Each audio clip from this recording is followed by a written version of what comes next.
2026 में एक अच्छा कोर्स होना ही इनफ नहीं है।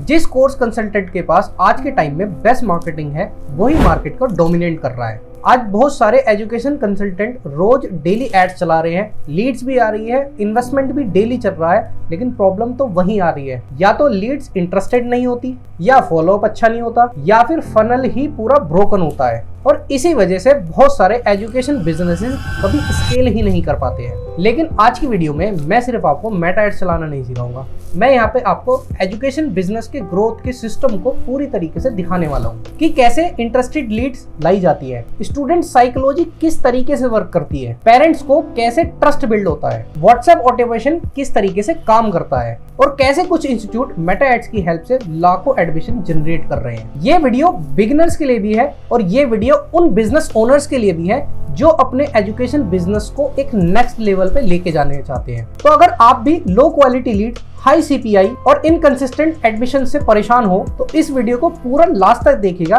क्योंकि आज यहाँ पे हम सिर्फ मेटा एड्स चलाना नहीं सीखेंगे, हम यहाँ पे पूरे एजुकेशन मार्केटिंग साइकोलॉजी को ब्रेक डाउन करने वाले हैं। तो चलिए कंप्यूटर स्क्रीन पे मैं आपको चीजें एक्सप्लेन करता हूँ। देखिएगा, ये हमारे एक क्लाइंट का डैशबोर्ड है मेटा एड्स का, जिसके अंदर वो मल्टीपल एड्स रन कर रहे हैं, यानी कि अलग अलग कोर्सेज के लिए अलग अलग एडवर्टीजमेंट, अलग अलग टारगेटिंग के बेसिस पे हम इनके लिए एडवर्टीजमेंट लगाते रहते हैं।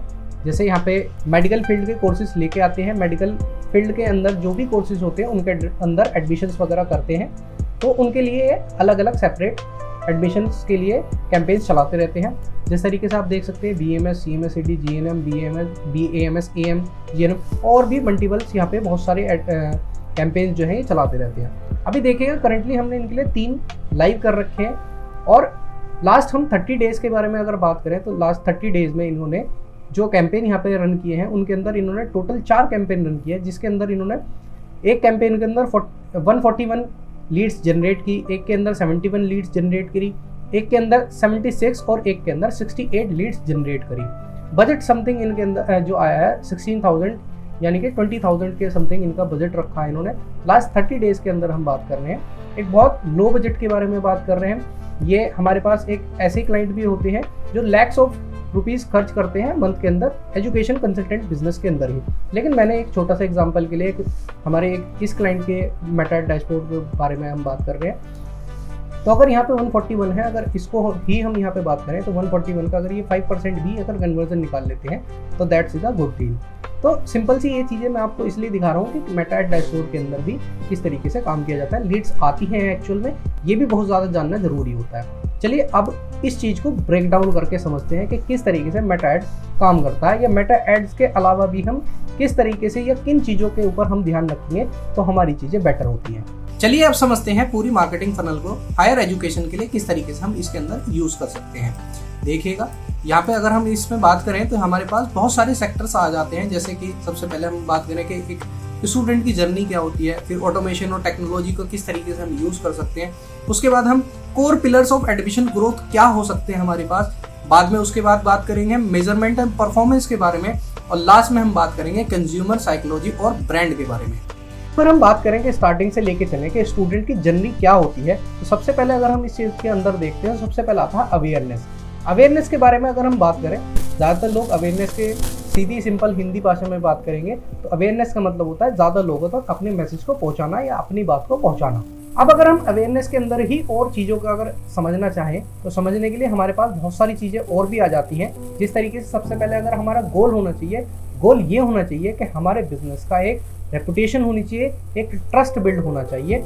उसके बाद हमारे पास एक ब्रांड की स्टोरी टेलिंग होनी चाहिए, चाहे उसको हम सोशली वीडियो फॉर्म के अंदर भी हम उस चीज़ को बना सकते हैं। जैसे सबसे पहले ऑडियंस या जो भी आपके प्रोस्पेक्ट होते हैं वो ये देखता है कि आपकी ब्रांड वैल्यू कितनी है, यानी कि सबसे पहले आपकी ऑडियंस को ये पता होना चाहिए कि आपके ब्रांड की वैल्यू क्या है। यहाँ आपका गोल ये होना चाहिए कि सबसे पहले आपको एक ट्रस्ट बिल्ड यहाँ पे करना होता है अपने बारे में।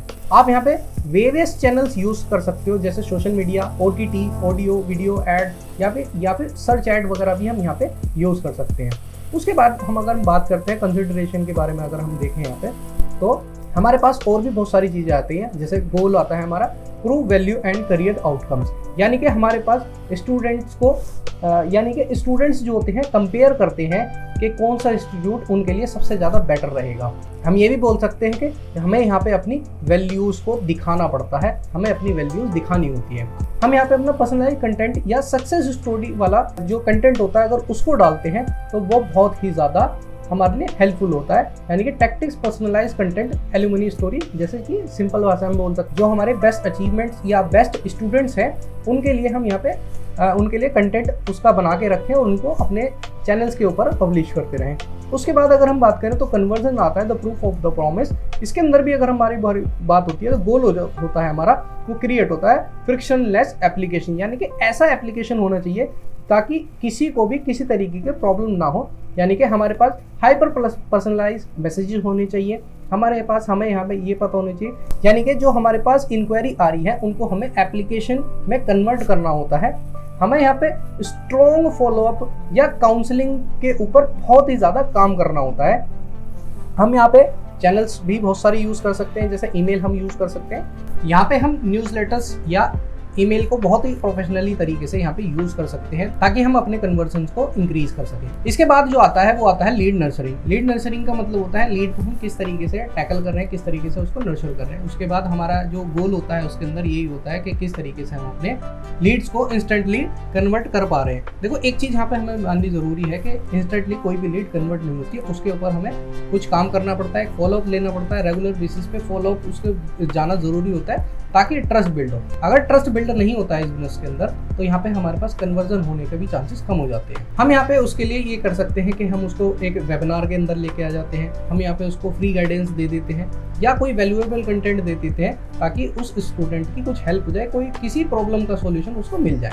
ठीक है, उसके बाद अगर हम बात करते हैं तो मेन गोल जो होता है वो यही होता है कि इनरोलमेंट किस तरीके से हम लेके करें अपने बिजनेस के अंदर। देखो कोर्स कंसल्टेंट का लास्ट गोल यही होता है कि किस तरीके से सेल्स आए, या किसी भी बिजनेस की अगर हम बात करें तो लास्ट गोल यही होता है कि किस तरीके से हम सेल्स को क्लोज कर रहे हैं। तो सेम उसी तरीके से एजुकेशन कंसल्टेंट बिजनेस के अंदर भी ये होता है कि एट द एंड इनरोलमेंट कितनी हो रही है। इनरोलमेंट होने का मतलब ये होता है कि हम एक एप्लीकेशन को स्टूडेंट के अंदर किस तरीके से कन्वर्ट कर रहे हैं। ठीक है, सबसे पहले हमें ये पता होना चाहिए कि उस स्टूडेंट के लिए वो जो हम कोर्स दे रहे हैं वो अफोर्डेबल है भी नहीं है, क्योंकि हर स्टूडेंट की, हर एक स्टूडेंट पेरेंट्स की एक अपनी खुद की इकोनॉमी क्लास होती है, अपने इनकम के अकॉर्डिंग ही वहाँ पे चलते हैं। तो वहाँ पे हमें ये देखना भी ज़रूरी है कि वो उसके लिए अफोर्डेबल है या नहीं है। दूसरा उसके साथ साथ हमें ये भी देना है कि प्लेसमेंट या करियर ग्रोथ की भी क्लियर यहाँ पे होना ज़रूरी बहुत ज़्यादा बन जाता है हमारे लिए।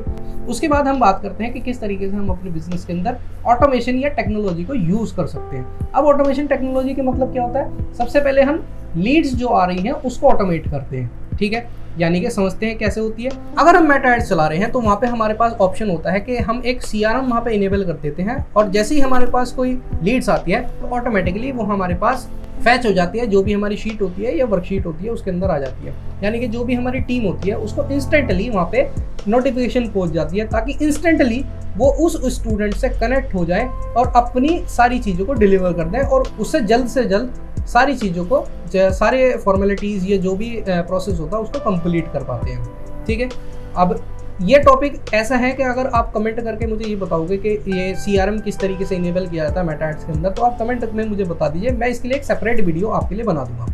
ठीक है, अब बात करते हैं दूसरी बात कि AI और फ्यूचर ट्रेंड को किस तरीके से यूज़ करते हैं। देखो बेसिकली सबसे पहले हमें ये जानना जरूरी है आपको।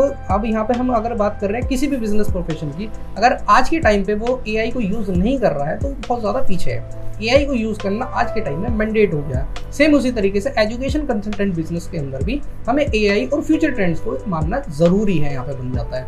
अब AI और फ्यूचर ट्रेंड के अंदर क्या आता है, सबसे पहले हमारे पास एक ऐसा AI चैटबॉट होना चाहिए जो 24/7 वहाँ पे रिस्पॉन्स कर पाए। अगर अब आपको AI चैटबॉट का मतलब नहीं पता है तो AI चैटबॉट एक ऐसा ऑटोमेशन टूल होता है, या अगर सिंपल सी भाषा में हम जाने तो एक ऐसा रोबोट होता है जो हम अगर अवेलेबल नहीं भी है तो हमारी साइड से वो सामने वाले को मैसेज या उसके क्वेश्चंस के आंसर देता रहता है। ये थोड़ा सा कॉस्टली भी पड़ता है, यानी कि इसके लिए हमें पे करना पड़ता है, तो ये ऑप्शनल बन जाता है कि AI चैटबॉट आप यूज़ करो। लेकिन इसके अलावा भी हमारे पास बहुत सारे AI ऐसे ऑटोमेशन ऑटो रिप्लाई टूल्स होते हैं, ऑप्शंस होते हैं जो हम फ्री में भी यूज़ कर सकते हैं। जैसे सबसे बड़ा एग्जांपल उसके लिए हम बात कर लेते हैं, जैसे व्हाट्सएप बिजनेस होता है उसके अंदर ऑटो रिप्लाई के हमारे पास ऑप्शन होते हैं। हम वहाँ पे कोई भी हमारे पास फर्स्ट हमारे पास मैसेज करता है तो हम ऐसा मैसेज वहाँ पे पहले से ही डिसाइड कर लेते हैं कि हमारी साइड से अगर हम अवेलेबल है या नहीं है, तो हमारे पास से या हमारी साइड से वो मैसेज उस तक चला जाता है। ठीक है, हम अगर AI यूज़ कर रहे हैं तो वहाँ पे हम क्रिएटिव्स भी वहाँ पे बहुत इजीली और फास्ट तरीके से बना सकते हैं। क्रिएटिव्स यानी कि फ्लायर्स, डिज़ाइन या हमारे बिजनेस के या हमारे कोर्स के जितने भी डिटेल्स हैं, एक डिज़ाइन या पोस्टर के अंदर हम AI से बनवा सकते हैं और अपने प्रोस्पेक्ट्स को सेंड कर सकते हैं, जो कि बहुत ही फास्ट प्रोसेस है। उसके बाद हम सेम वही बात मार्केटिंग अगर हम व्हाट्सएप से कर रहे हैं या फ़ोन कॉल पे भी कर रहे हैं, तो ज़्यादा कोशिश हमें यहाँ पे ये करनी है कि जो भी हमारा ऑटोमेशन टूल है या जो भी हम ऑटोमेशन यूज़ कर रहे हैं, हम उस रीजनल लैंग्वेज के अंदर अगर हम उसको यूज़ कर लेते हैं तो कन्वर्जन होने के चांसेस बहुत ज़्यादा बन जाते हैं। वहाँ पे एक रिलेशनशिप बनने के बहुत ज़्यादा अच्छे चांस हो जाते हैं। जैसे अगर हम इंडिया के नॉर्थ पार्ट में हैं तो हम यहाँ पे इंग्लिश लैंग्वेज यूज़ कर सकते हैं, इंग्लिश प्लस हिंदी मिक्स करके हम वहाँ पे यूज़ कर सकते हैं। और अगर हम कहीं इंडिया के साउथ पार्ट या किसी अदर रीजन में बात करते हैं तो उसके पर्टिकुलर रीजन के अकॉर्डिंग वहाँ पे हम उसके लिए रीजनल लैंग्वेज का भी यूज़ कर सकते हैं।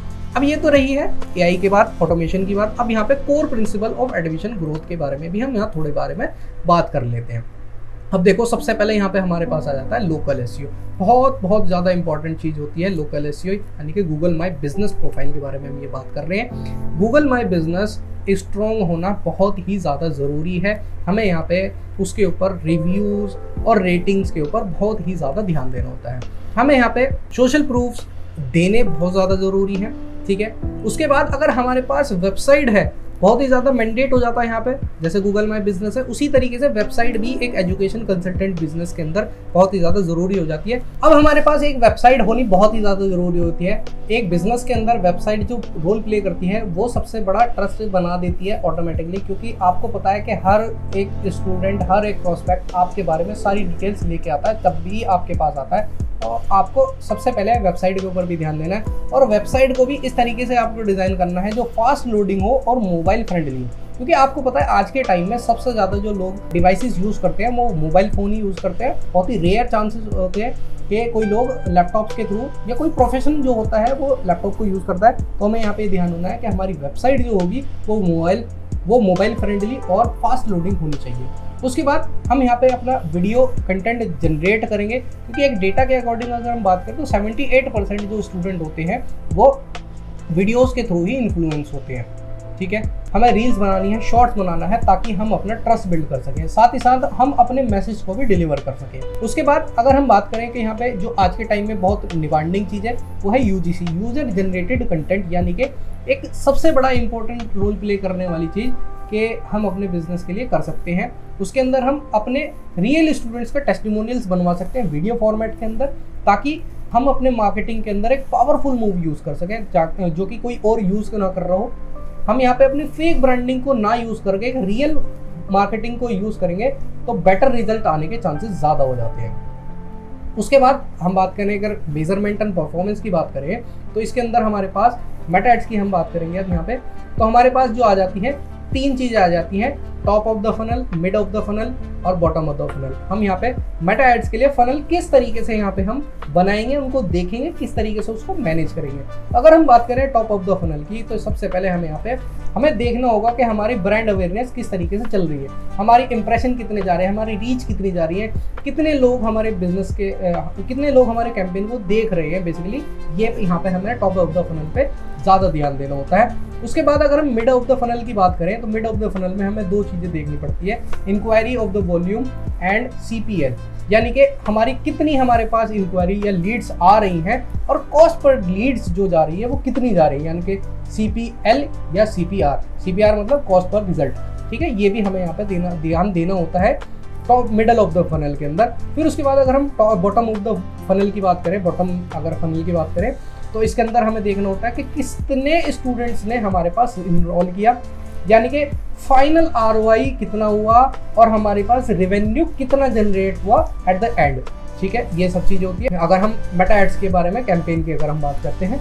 उसके बाद मैं बोलता हूँ कि सबसे ज़्यादा मेन इंपॉर्टेंट, अगर हम सबसे ज़्यादा इंपॉर्टेंट चीज़ की बात करें जो हर बिजनेस छोड़ देता है, खासकर एजुकेशन कंसल्टेंट बिजनेस के अंदर, वो ये होता है कि कंज्यूमर साइकोलॉजी और ब्रांड को वो ध्यान ही नहीं दे पाता है। यानी कि वो ये भूल जाता है कि सारी चीज़ कर लेंगे लेकिन लास्ट में ये चीज़ें छोड़ देंगे। मेटा एड्स भी बना लेते हैं, ऑटोमेशन भी बना लेते हैं, ब्रांड वैल्यू भी बना लेते हैं, टेस्टिमोनियल्स भी ले लेते हैं, टीम भी बहुत अच्छी बना लेते हैं, लेकिन लास्ट में कस्टमर साइकोलॉजी को समझ ही नहीं पाते। हम उस चीज़ को यहाँ पे समझने की कोशिश करते हैं कि किस तरीके से यहाँ पे हम यूज़ कर सकते हैं। सबसे पहले हमारे पास सेफ्टी और सिक्योरिटी होनी चाहिए किसी भी प्रोस्पेक्ट के लिए। सबसे पहले ये समझिए कि पेरेंट्स और स्टूडेंट्स दोनों ही सेफ इन्वायरमेंट को सर्च करते हैं। वो देखते हैं कि आपका जो इन्वायरमेंट है वो सेफ है या नहीं है। पेरेंट्स खासकर इस चीज़ के ऊपर ध्यान देते हैं कि उनके बच्चों के लिए इन्वायरमेंट सेफ है नहीं है। जैसे आपने कई कॉलेजेस के अंदर या इंस्टीट्यूट के अंदर ये देखा होगा कि रैगिंग इज़ प्रोहिबिटेड, यानी कि रैगिंग करना यहाँ पे निषेध है, आप रैगिंग नहीं कर सकते। तो एक पेरेंट्स के अंदर ये एक सेफ्टी फील कराता है वर्ड्स, ठीक है। उसके बाद उन्हें लगना चाहिए कि आप उनके डेटा की जो है वो प्राइवेसी है यहाँ पे, स्पेशली जब वो ऑनलाइन फॉर्म भर के आपके पास आ रहे हैं। आपको इस चीज़ का भी ध्यान देना है यहाँ पे कि आप कोई भी फेक प्रोमिसेस नहीं कर रहे हो, स्कैम जैसा फील नहीं दे रहे हो उनको, ठीक है। उसके बाद जो आपकी पेमेंट है उसके ऊपर खास तौर पे आपको ध्यान देना है। अगर आप ऑनलाइन पेमेंट ले रहे हो तो आपको ये ध्यान देना होगा किसी भी पर्सनल स्टाफ के नाम से वो भी आपका अकाउंट यूज़ नहीं होना चाहिए। आपका जो भी इंस्टीट्यूट है उसके नेम से अगर आपका अकाउंट यूज़ होता है तो पेरेंट्स या स्टूडेंट फीस जमा करते टाइम या जो भी अपनी एनरोलमेंट फी है उसको जमा करते टाइम डरता नहीं है। और सेम प्रोसेस आपको कैश के अंदर भी यूज़ करना है। अगर आप कैश यूज़ कर रहे हो तो उसके लिए आपके पास एप्रोप्रिएट स्लिप्स होनी चाहिए कि आप उसको इंस्टीट्यूट के नेम से स्लिप्स बना के दे रहे हो जो भी वो डिपॉजिट कर रहा है। उसके बाद अगर हम बात करें कैंपस की, तो वहाँ कैंपस भी स्टूडेंट को कॉन्फिडेंस फील कराने वाला होना चाहिए। आपको अपने कैंपस के अंदर रिव्यूज़ लिखवानी चाहिए, आपको वहाँ पे अपनी सर्टिफिकेशन देनी चाहिए कि आपके पास कितने सर्टिफिकेट हैं और आप अपने स्टूडेंट्स को कितने सर्टिफिकेट्स देते हो। आप अपने यहाँ पे ये भी लगा सकते हो कि आप एफिलिएशंस किस किस तरीके से हो, आप किस किस से एफिलिएट हो। अब जब ऑडियंस को सेफ फील हो जाता है तो ऑटोमेटिकली वहाँ पे कन्वर्जन बढ़ने के चांसेस बढ़ जाते हैं, ठीक है। उसके बाद अगर हम बात करें सोशल स्टेटस की, तो सबसे पहले आप ये जानिए कि स्टूडेंट फेमस और ट्रस्टेड इंस्टीट्यूट को ही ज्वाइन करना चाहता है। आपने देखा होगा कि आपके एरिया में कोई ना कोई एक ऐसा इंस्टीट्यूट जरूर होगा जो बहुत ज़्यादा फेमस होगा, स्टूडेंट ऑटोमेटिकली वहाँ पे एडमिशन कराने के लिए चाहते हैं, ठीक है।